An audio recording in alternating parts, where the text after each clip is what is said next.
Bonjour à tous, je vous invite à vous abonner à cette chaîne, à aimer, à partager, à commenter ces vidéos, c'est très important. C'est une manière de nous soutenir. Merci à vous tous. Et puis tout de suite, on retrouve la chronique de Corentin Périgny. Bonjour Corentin. Bonjour Clémence. Alors, comment va la situation du pays, Corentin ? Clémence, le pays n'a plus d'essence. Olivier Véran, le Nostradamus de l'Elysée, la Madame Irma des bonnes nouvelles, nous avait dit qu'il n'y aurait pas de pénurie le 5 octobre 2022.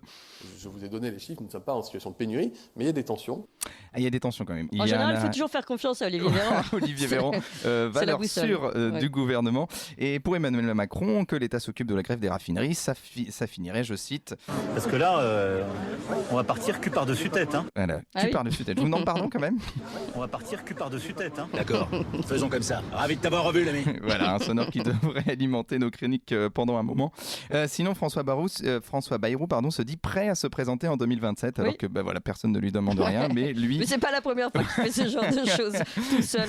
Lui, il est bien prêt, il nous l'assure. Mais surtout, après avoir enlevé les voyages en avion, le frigo, le sèche-linge, la cravate, l'essence, et aujourd'hui, on nous enlève le mariage. Oui, Clémence, alors déjà que les gens se mariaient de moins en moins, trop engageants, trop contraignants, trop ringards, trop traditionnels, trop réac, quoi.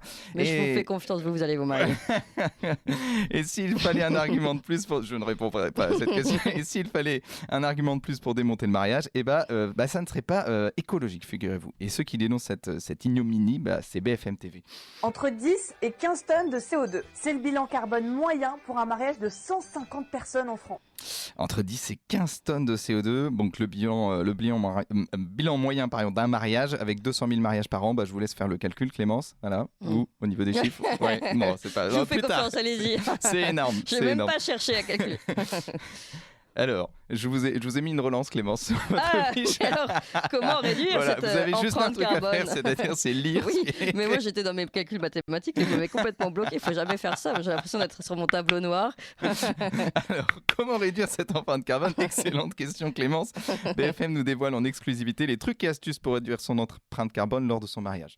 Déjà, choisis bien le lieu de la cérémonie. Fais en sorte qu'il soit à proximité de la plupart des invités ou alors trouve une salle près d'une gare. Pour le menu du mariage, trouve un traiteur qui travaille en circuit court auprès de producteurs locaux engagés. Tu peux aussi limiter les aliments à base de viande car ils ont un fort impact carbone. La robe de mariée aussi, elle peut être de seconde main. Voilà, donc il y a des trucs pas débiles, mais la robe de mariée peut être de seconde main. Là, moi, je me suis arrêté et je vous c'était passe. Quoi le premier exemple ? C'était quoi déjà le premier, c'est à côté d'une gare, parce que pour éviter. Oui, donc, il faut faire des mariages à côté des gares. Voilà, si les pour auditeurs, ceux qui n'auraient pas pensé que c'est plus facile, en effet. Non, mais c'est comme la sobriété. En fait, on découvre des choses tellement évidentes que parfois. Exactement. Merci BFM TV. Voilà, je vous passe les fleurs locales, le gâchis de nourriture. Enfin bref, autrefois le mariage, c'était l'assurance de la pérennité du monde, l'assurance que la famille allait perdurer avec elle, sa tribu, son village, son royaume, sa nation ou sa civilisation. Là, je connais bien Corentin. Et aujourd'hui, le mariage participe à la destruction de notre planète. Mais pas seulement la fête du mariage, Clémence, mais aussi sa suite. Les enfants, le chien, la voiture 5 places. Tout moi, ça. Voilà, exactement. Oural est terriblement coupable. Lui, le CO2, il participe. Hein. Oui, à la couche d'ozone, il a des responsabilités, c'est sûr. Donc la fin de nos contes, vous savez, pour enfants, ils se marièrent et eurent beaucoup d'enfants, est remplacée aujourd'hui par ils n'auront rien et ils seront heureux de Klaus Schwab. Il ne faut pas avoir peur, Clémence. Mais l'homme n'existe pas s'il n'est pas relié. Et Nietzsche nous disait l'homme est un animal capable de faire des promesses. Et quelle plus belle promesse que le mariage, Clémence. Mais vous êtes prêts, Corentin. Il n'y a plus qu'à trouver la femme. Vous pouvez me contacter au 01 86 223 113. Voilà, appelez Corentin Périgny. Il est mûr et il est beau en plus. Allez à 9h30 à 01 86 223 113. Vous appréciez cette émission ? Alors aidez Radio Courtoisie à en produire d'autres en indépendance totale.